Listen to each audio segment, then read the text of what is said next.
Welcome to Expedient Means with Lin Wei on Time Monk Radio. Lin currently resides in China and is the founder and head teacher of Guizhen Philo-Cultural Society.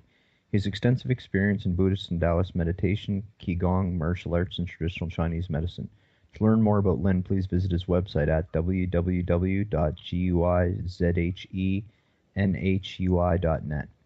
Tonight we will be continuing our discussion on the 50 Skandha demon states. So welcome back, Lin. Hola. Hola, hola. So we're going to talk a little bit more about the Skandha demon states. Yes. Skandha demon states. As a cultivator, everything, we recognize that everything that we experience generally, whether, just walking out in the street, buying coffee or tea or whatever it is, outside of sitting in meditation, are things that are of our mind. I mean, we experience things that we are familiar with, we experience what we're not familiar with, and within those things, we create thoughts or more views. We have these associations in our minds based on our past experiences that basically influence how we're going to view what it is that we are going to or are experiencing at the time we do experience it. And they can overtake our choice making, overtake our speech, the way we hear things, the way we want to conceive or perceive of things.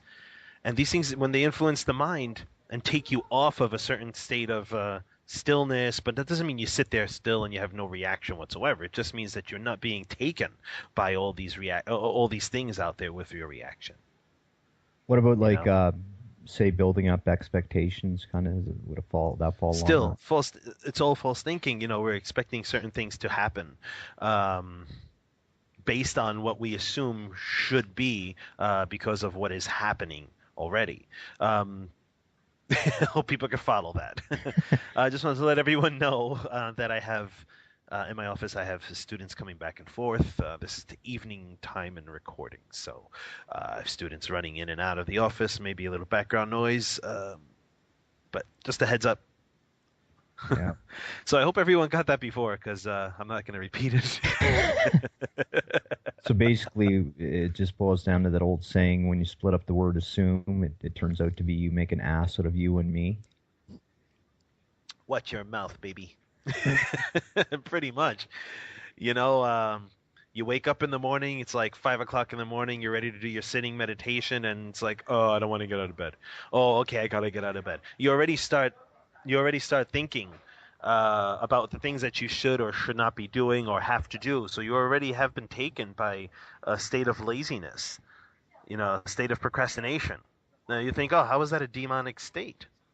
Well, it takes away from your energy. It doesn't actually have to be some special spiritual-looking demon or some weird-looking creature that wants to go out and start taking your energy. It could just be your own entire thought itself. And basically, when we talked about the 5 skandhas, we're talking about our own consciousness here, how we are assuming things to be. So when you wake up in that morning and you sit there and go, oh, I have to go and meditate now, okay, let me get up, wash my face, and get everything together. You're just complaining. You're adding head on top of a head on top of a head, putting colors and clothing on something that you don't need to. And that takes our energy away. And we're going to talk about this later on when we get into what are outflows, a little bit later on when we go through our commentary here. So are you saying someone should have to spring out of bed and be all joyful and happy and dance their way down to the meditation room? Quite the opposite. They should be on their tippy toes spinning when they go into the meditation room. No, I'm saying, you know that this is what's going to be for you the day after.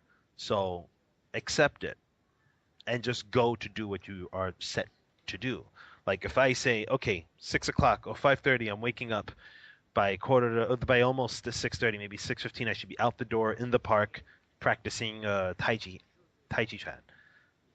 I got up 5:30 and I go, I don't want to go outside, but I have to, blah blah. Now I'm just making a mess out of everything I already set myself to do when I was all excited to do it.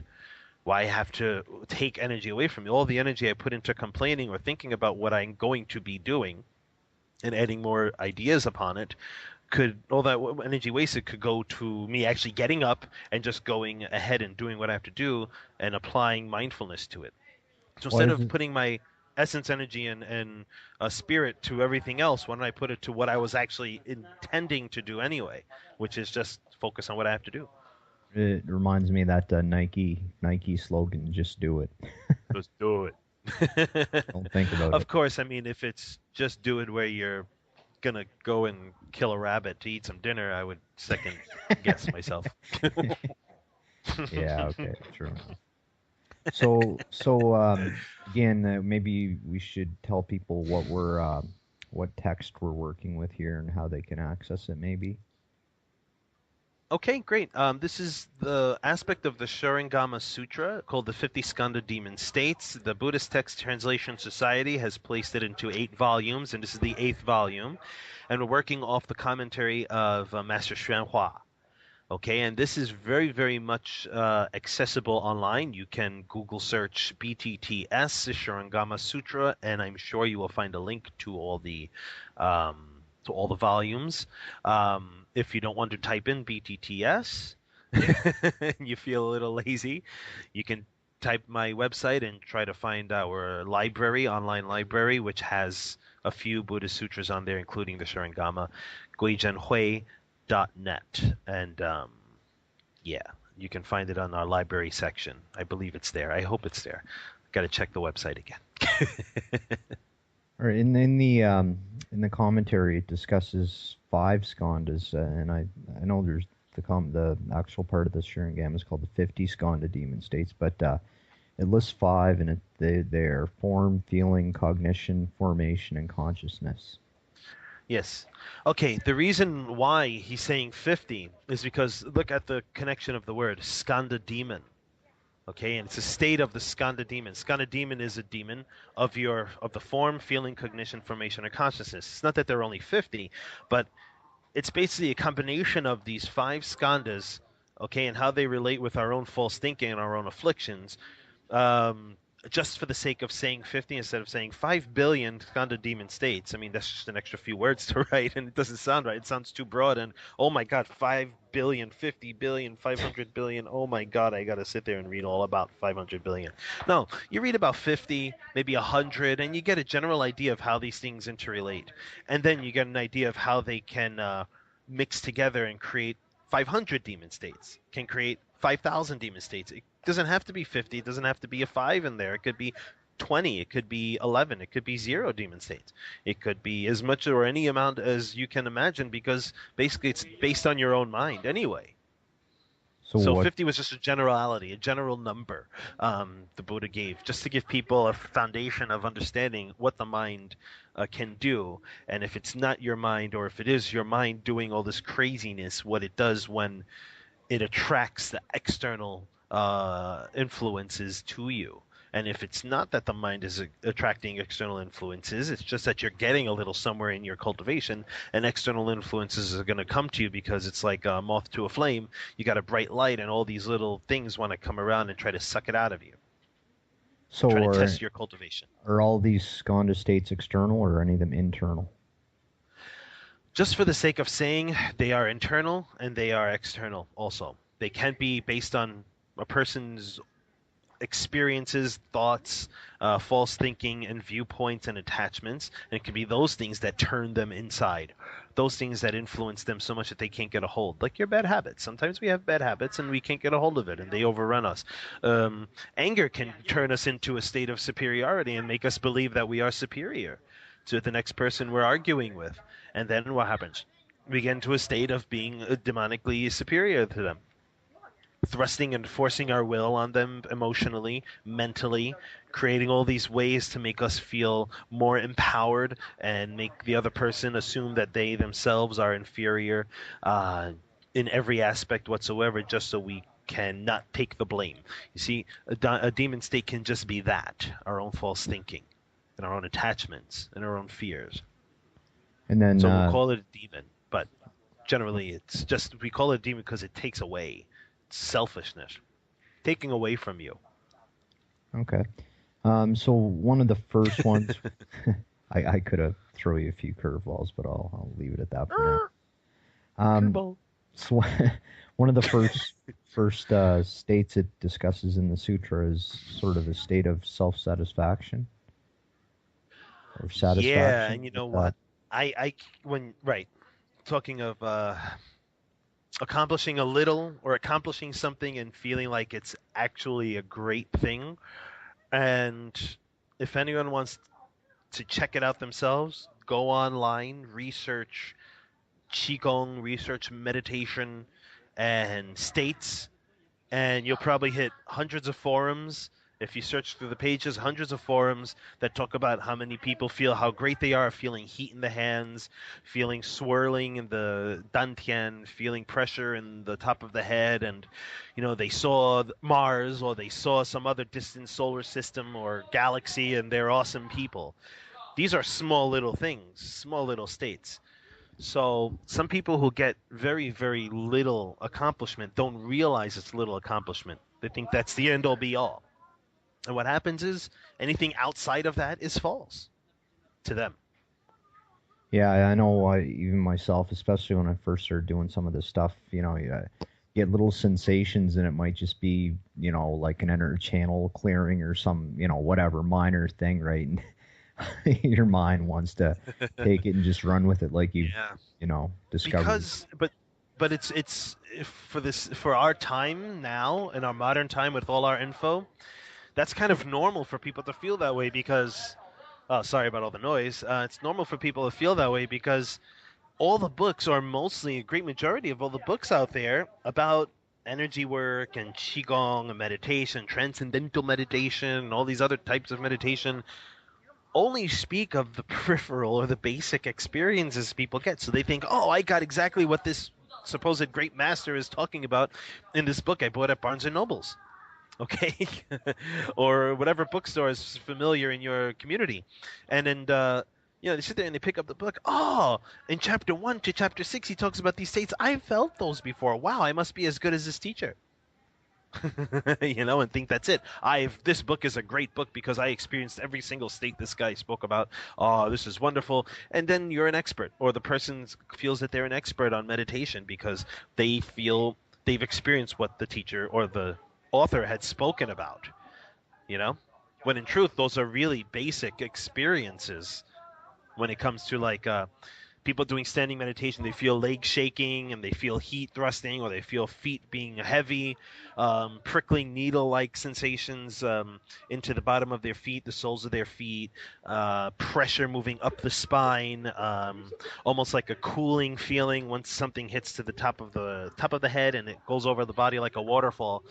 And they all feel like this is some amazing experience. Well, it is an amazing experience when you never ever had experienced that before, But in truth, those are really, if you wanted to put it in a level like pre-kindergarten, kindergarten, first grade, so on and so forth, this is just registering for pre-kindergarten. Yeah, just maybe even like learning to walk or learning to crawl or something. Basically, I mean, we walk and then we can trip very easily, but after you've practiced standing for a while, it's really difficult to trip over. And if you do trip, it's hard to actually fall down because you can catch yourself easily. And I know, speaking from personal experience, like any of these states I've hit, to be honest with you, for the most part, I barely even remember any of that anymore. It's just like, at the time, it's almost so like normal now. Yeah, well, right. Yeah. It's like what happens when you start up the car. The car, chokes a little, right? And then you let it heat up for a little bit. Maybe a few minutes. You like 2-3 minutes. You let the car warm up.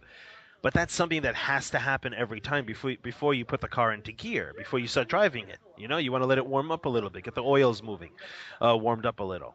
That's what happens when you practice qigong. Your hands get a little warm, your body starts getting a little warm. It could be 10 minutes, it could be 2 minutes, it could be any amount of time. It depends on the person, and their level of practice. And maybe their hands don't get warm at all. Maybe they don't have any of those types of experiences after a certain amount of time because they don't need to. You know, maybe in the future there's a car that doesn't need to warm up; it just starts up and that's it.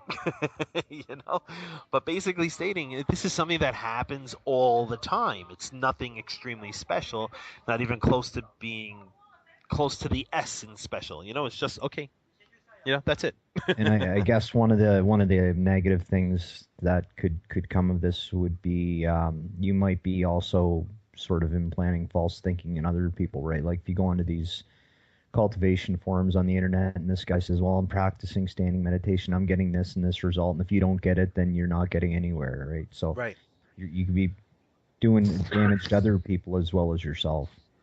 Right. So it's like you, exactly as you say, practice a certain thing.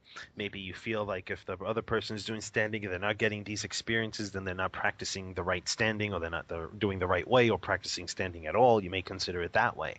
And another teacher may say one thing and 5 other teachers will say another thing, and everyone's confused, running all up and down the mountain, wondering where the top of the mountain is, and they never reach the top because they have no clue. They think every, several meters or several feet, they reach the grand place of the mountain. So one climbs the mountain, and what happens? They have to come down from the mountain. Coming down from the mountain, your legs are nice and weak, and you're wobbling. You can trip and fall and kill yourself.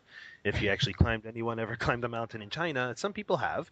Some of the steps are very, very narrow, very, very small, and when you finally start climbing down, if you haven't rested over the night, you're holding on for dear life. You want to fall. It's just terribly painful. Yeah. It's funny you mention that because I've had that experience in Peru. I was up, I don't know, 10,000 feet or something ridiculous. And on the way down, we were supposed to have a lady come pick us up with mules to carry all of her gear down. And of course, she never showed up. We had to catch a bus. So we were exhausted walking down this mountain, which is filled with cactuses everywhere, and lugging all this gear. Yeah, it was. Did you drink the special cactus juice? No, but on the way up, we didn't bring our water. Our water bottles and purification bottles were packed, so we ended up drinking the stream the donkeys were drinking from. Wonderful. But anyway, it wasn't a pleasant experience. Yeah. No.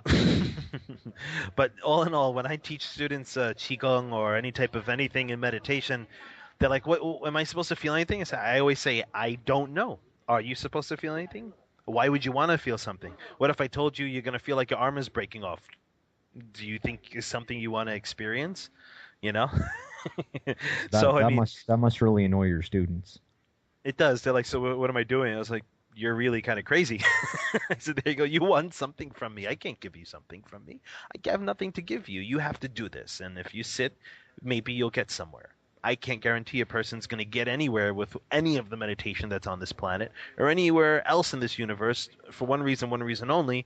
Only that person can tell themselves where they're going to get to. I mean, if I say, okay, I'm going to become a Buddha, so I'm going to go and sit in meditation, but you don't have the method that when you're sitting with your legs crossed actually states that you are sitting in meditation. You don't have a method that does that for you.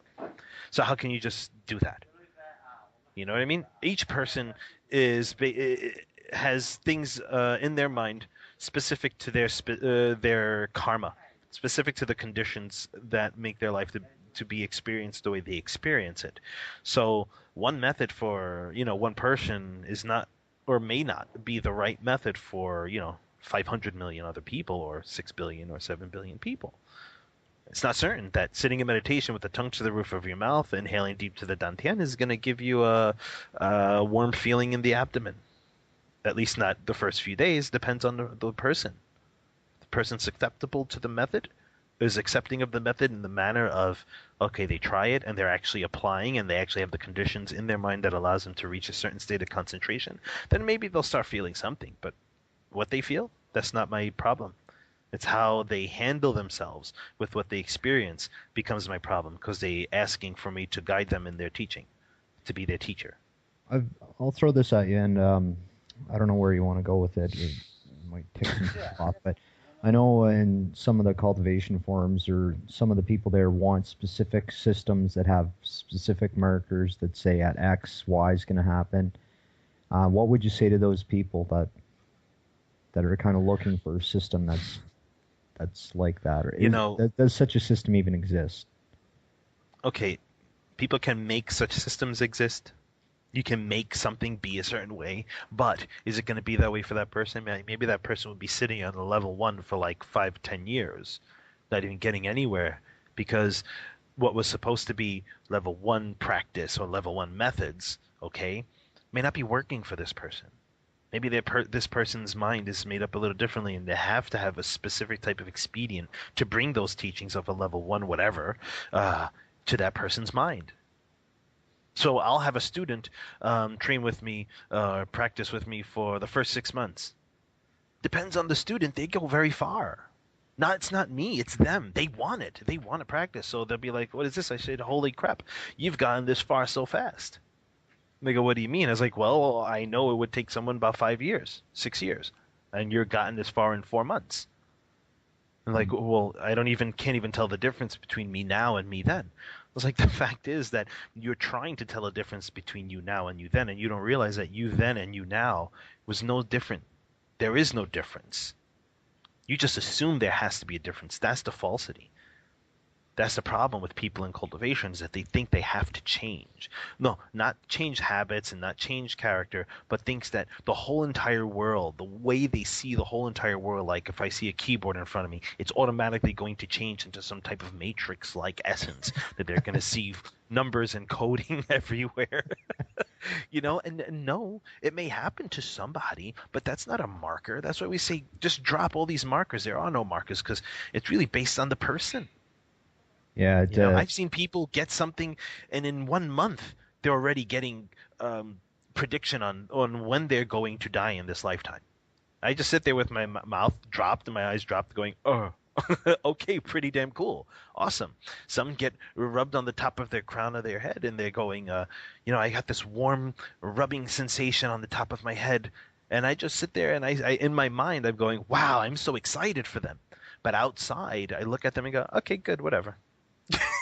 Why? Because truthfully, if you go, "Wow, that's so wonderful. Oh my God, that's so great. Oh, it's so good for you." They're going to sit there and go, "Oh, really? That must be really great. I must be getting close to the Buddhas. Oh my God."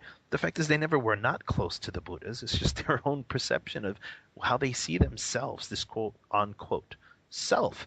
Okay? Quote unquote self. That's the problem. But people can excel depending upon how they apply themselves. Another problem is that a teacher may sit there and go, "Oh, you're going too fast." In the cultivation world, there is no speed. It's really, what are you able to handle? What are you able to do? You go according to what your conditions allow you to. And if you're getting what someone may seem to, what someone would say is very far, so be it. But you got to just keep a closer eye on how your mind is. Because this 50 Skandha demon states really let you know, they really let you know you're going to have these subtleties that come around and influence you, these subtle states in your mind, these subtle ideas, subtle thoughts, emotions, memories, sensations, all based on the form, feeling, cognition, formation, and consciousness. And you may not realize it. And what's going to happen? You'll create false thinking. You'll create a false view about something. Just like this. Go ahead. Well, I was just going to say, so that kind of leads right into the story in the Sharingan. Yeah, you finished. See, we're here. We're right there. Same line, man. I was just going to go right into it. All right, Talks about this unlearned bhikshu. Do you want to summarize it for the listeners, the story? Let's summarize it all up, baby. Bhikshu is a male left home living being. Okay, a monk. So there's this unlearned bhikshu. He reached the fourth dhyana, the fourth level of practice or stage. Now, we'll get into what the dhyana is in a little while, but he gets to this state and he feels he attained sagehood, that he's wonderful. He attained, arhatship, Buddhahood. He's great and wonderful. But when he was each being has a time period, and then they go through life and then death. So when his type of celestial body, let's say the state in which he was born in, started to phase out, okay, he was like, what the hell is going on here? I had attained greatness, and now I'm dying. Now I have signs of decay. And he started saying, Arhatship is garbage. This is terrible. Arhats are subject to birth and death. I'm an Arhat, and now I'm subject to birth and death. And the Buddha said, this is not possible. What the hell's going on here? And he started going crazy, and he fell into what they call the Avicii Hell. If anyone wants to go into the hells, that's another topic altogether. You can also research Avicii Hell, Avichihell, online. I doubt anyone wants to go into the hells. Yeah. Well, I mean, if they want to go on to in conversation, we'll save it for another time. Well, the first stage in Arhatship, before we go into the dhyanas, right? First stage, and I took this excerpt out of the BTTS publication of Buddhism A to Z. Okay, you can research this online. It's a whole entire encyclopedia, okay? The first stage Arhatship is called one who's entered the stream, a stream enterer. Second stage is called a once returner. Okay. Third stage is called a never returner. Get out of here. And the fourth stage is called unborn. Now, maybe we'll save this topic as a discussion for another time because we have a lot to go into with these Skandha demon states. But let's go down to the 5 signs of decay. 5 signs of decay are flowers on the god's crown begin to wilt. One's clothes become dirty. Armpits sweat. The body becomes smelly and filthy. They just become dirty, and they become very anxious. They can't sit still, basically stating. Okay, so these are 5 signs of decay. So this, we call them the unlearned bhikshu, is just someone who thinks they got it when they actually don't. Okay, started dying, and he was like, what the hell is going on here? I'm not supposed to be dying. I'm an Arhat. I got the 4th stage dhyana. Oh my God, I should be wonderful. And then all of a sudden, he starts complaining and putting down Arhatship and Buddhism and stuff like that, and you should have you should have tried some underarm deodorant. You probably would have helped him out a little bit.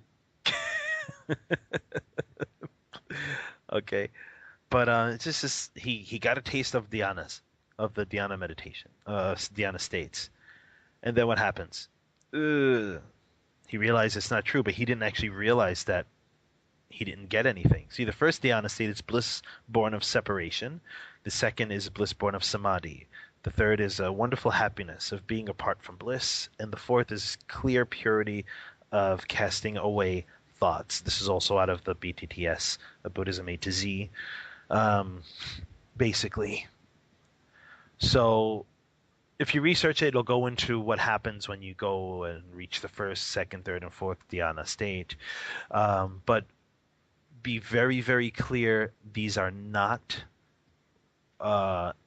efficacious, wonderful things that you should say that say you are a Buddha, that you attained to Buddhahood, or that you're anything special. Oh, I practice dhyana cultivation, so that means I can always do this, or I can always do number 2, 3, and 4. It's no big deal. I'm really great, and you should do it too, because then you'll be really great. If you sell it that way, you're wrong. It is wonderful, and to get it is wonderful too.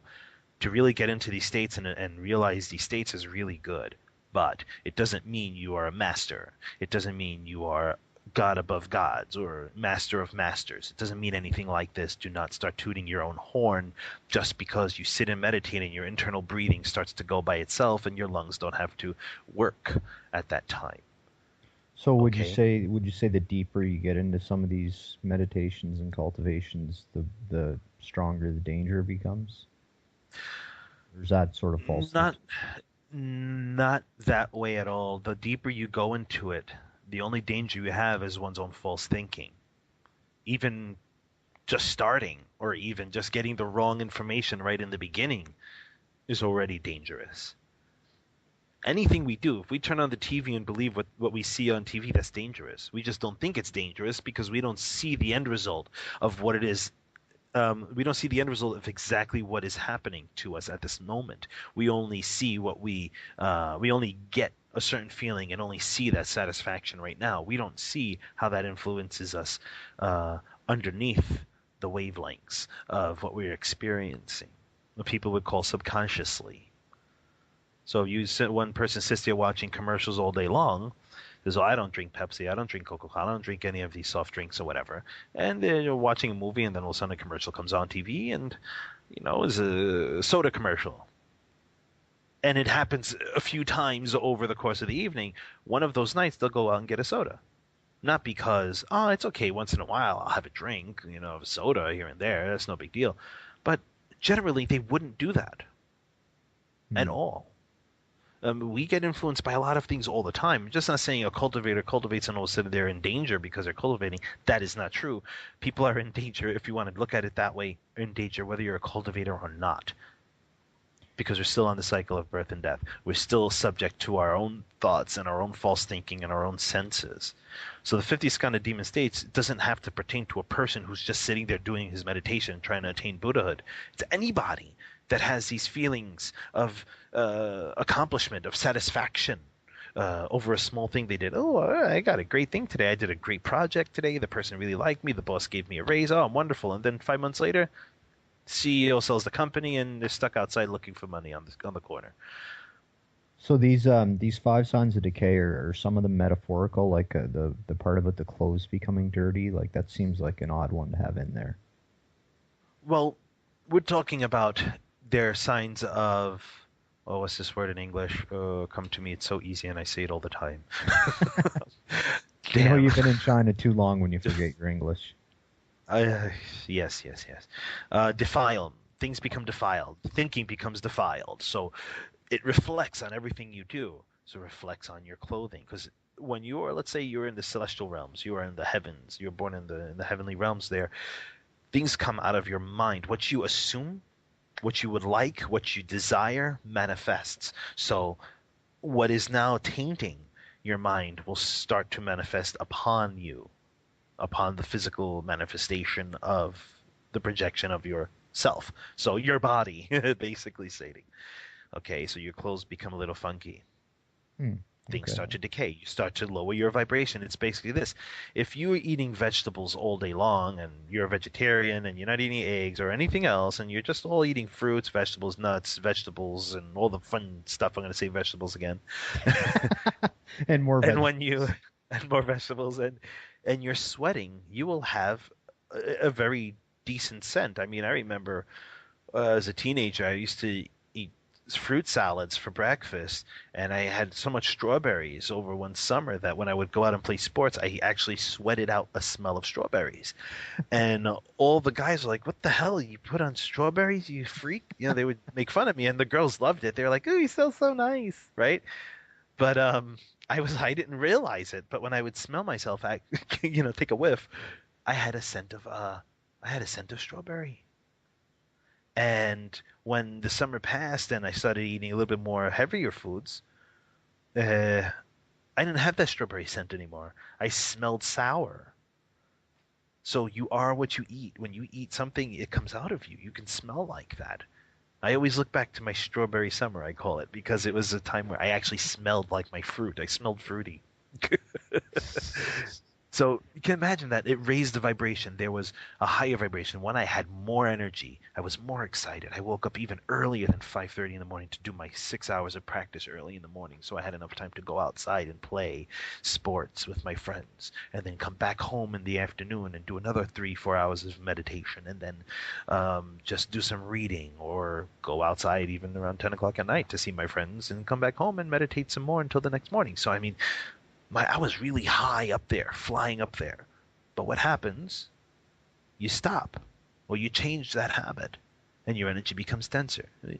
That's basically what we're talking about here.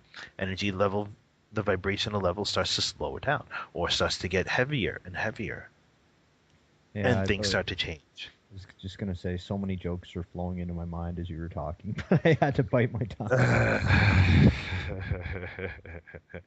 So this unlearned bhikshu says, I'm satisfied. I attained 4th stage of dhyana cultivation, and now I'm a wonderful person, a wonderful being, yeah. And then all of a sudden, his time period is starting to wane. He starts to die. And he's like, how is this possible? I'm supposed to be an arhat, the 4th stage arhat. But it was just dhyana meditation, but he didn't want to listen to reason. Okay? So even if you don't become possessed by a demon, as Master Shanhua says in his commentary, uh, you still need to have genuine wisdom and Dharma selecting vision. So if you recognize the Buddha Dharma, you yourself should know what level you've reached. You know, if you're just cultivating in Buddhism here, you know, we're cultivating our meditation, investigating the mind, and you've attained a state where you can tell what kind of teaching is beneficial, that's good. But don't think you're some wonderful thing or you get taken again by false thinking, and then you can start attracting beings of that vibrational level to influence your mind. Okay, but if you don't fall and you say, hey, this is good, okay, great, put it away, continue, work hard, fine. No matter what attainment you got, you're still busting your butt to go even further without even thinking that, oh, this is me, I've gotten it, I'm really good. No, say, okay, this is good attainment, okay, fine, okay, good, put it away, let's work harder now. I only sat for a half hour and I got this level, let me go for an hour now. Oh, I only sat for an hour and I got this place, let me go for another hour.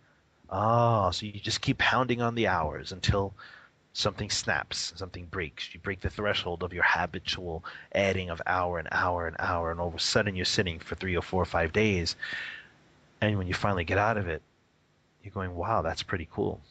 Now I can go for another 5 days. You know, you keep going until you don't have to anymore. But the unlearned bhikshu says, hey, I don't have to anymore. And so it starts to die out.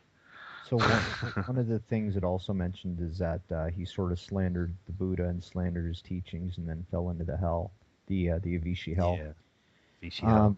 I don't know if you want to get into it or not, but why would he fall into a hell for slandering the Buddha and his teachings? Yes. Why is Buddhism so special? Yeah, that's what I was going to say. Is it because there's something special about the Buddha and the Buddhism, or is it more about his state of mind? It's more about one state of mind. You answered the question perfectly. I was going to say there's nothing special about Buddha and Buddhism. Why would I say that? Because then if I don't say it and say it's wonderful, then everyone just says, hey, of course you'll say it's wonderful because you're Buddhist. And then the other Buddhist cultivators who understand what the hell I'm talking about say, of course he's going to say it's not wonderful because he's Buddhist. And I'm going to turn around and say, who said I'm Buddhist? It's just the way it is. It's just a method of cultivation. Cultivate it, shut up. Good or bad, who gives a damn? Practice, because people have gotten further with what other people are slandering. I mean, people have attained Buddhahood. People have attained great spiritual penetrations with simple meditation techniques in Buddhist cultivation. But then on the other hand, you have a few 100 million people slandering it. Okay, it's the state of mind, the state of anger, okay, and greed, the state of mind a person has, and the energy and force, the passion they put into it, which thrusts them into a state of existence, which is exactly what they were presenting out, what they were putting out. So you see, when you give, actually, you are not giving. When you're radiating this energy outward of your emotional energy, putting outward to influence everything around you, it's not that you're influencing everything around you and then you're experiencing what that influence is like. Excuse me, not at all. You're actually fortifying that energy within the mind, stating that this is real, and all you will experience is exactly what you dislike. That's what the hells are like. So it's everything that makes you hate, everything that you dislike, everything that you fear to ever happen, and the things you can't even imagine to happen will manifest, because it's no holds barred when you don't have the blessings to stop the negativity coming to you, or have the blessings to transform the negativity that you've created for yourself. Yeah, as I was reading the story, I'm just thinking to myself, come on, dude, like, you don't you know the first thing about Buddhism? Like, your states, and, like, it's like, man, this is 101 type stuff. Come on. Yeah. But some people don't think it's 101, Buddhism 101 in the real world of cultivation, not in the, the Harvard classes for Buddhism. No. Not at all. This is the real world Buddhism, This is, I got to sit and cultivate. It's raining outside. Oh, I'm really hungry. So, sit 5 more minutes. Starve a little bit extra. I mean, who cares? Starve a little bit more. What's that going to really hurt you? You're going to faint? Starve 5 more minutes. Not going to kill you. Then you finish 5 minutes, you go out, you eat something. But push. You have to push. Ending suffering is by keeping it going. I was just gonna say ending suffering is by suffering. That's I've been in China for a long time. My English is terrible now. Sorry. I'm sure people can hear me full slurring over some words. I thought you had a couple bottles of wine before the interview. I got the demonic state of slurring and stuttering. But anyway, your armpits were probably sweating, but you just didn't want to tell us, right? Yeah, actually. Yeah, my clothes are dirty as hell. I forgot to wash them. So anyway, he falls into the Vichy hells not because it's Buddhism that he's slandering. It's because his state of mind about how he's handling things allows him to do that. But then we can take it into another direction and say, even though people are going to hate me for saying this because maybe they're like, well, I'm not Buddhist, but I'm Taoist or I'm Hindu or whatever. Okay, great, good for you. Because we're all one family anyway, whether you like it or not.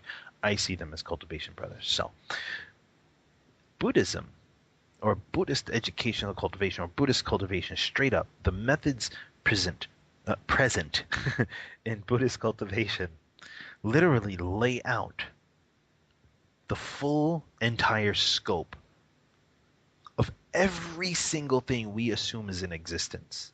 And every single thing we cannot even assume is non-existing. It throws the methods right in front of the person to let them go deep, break through what we assume as what is a reality, or what is the reality we are experiencing, and actually see the reality that is experienced that we assume we're not experiencing.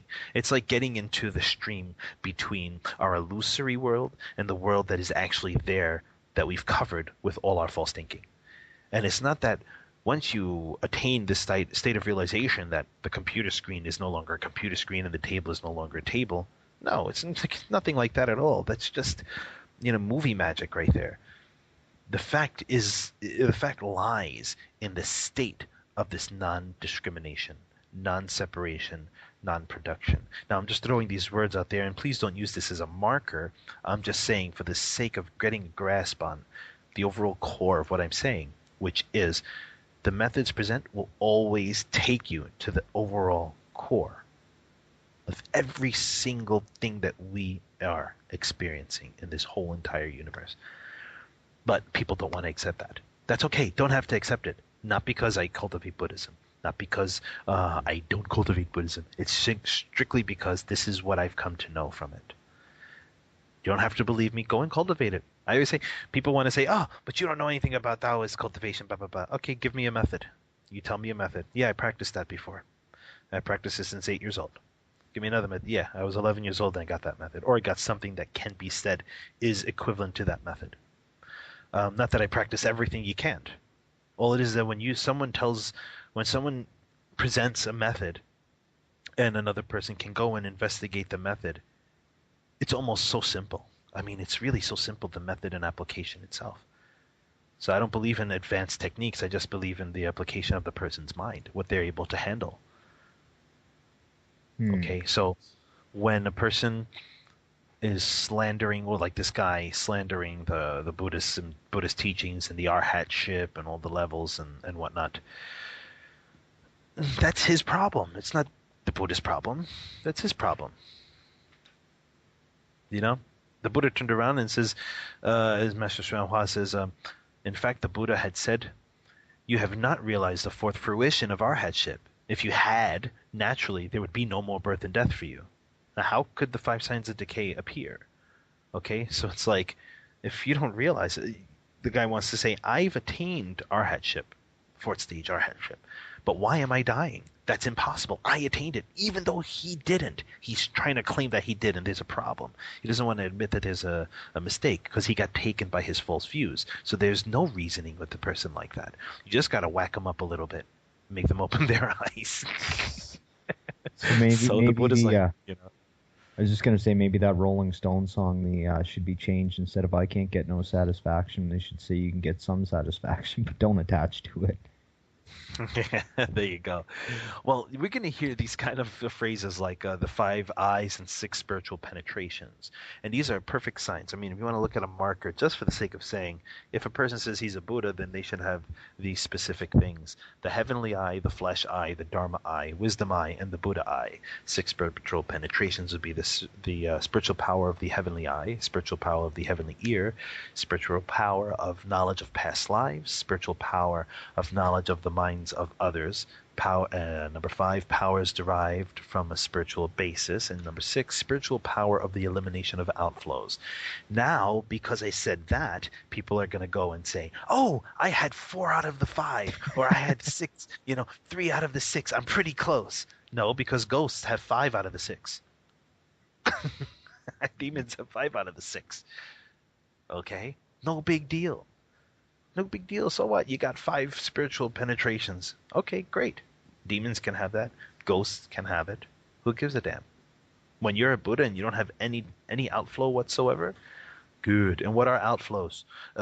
People's bad habits. Habits which have been for countless lifetimes. Anything that takes your energy, grasps your senses, and seems to be in control of everything you do according to the conditions at hand.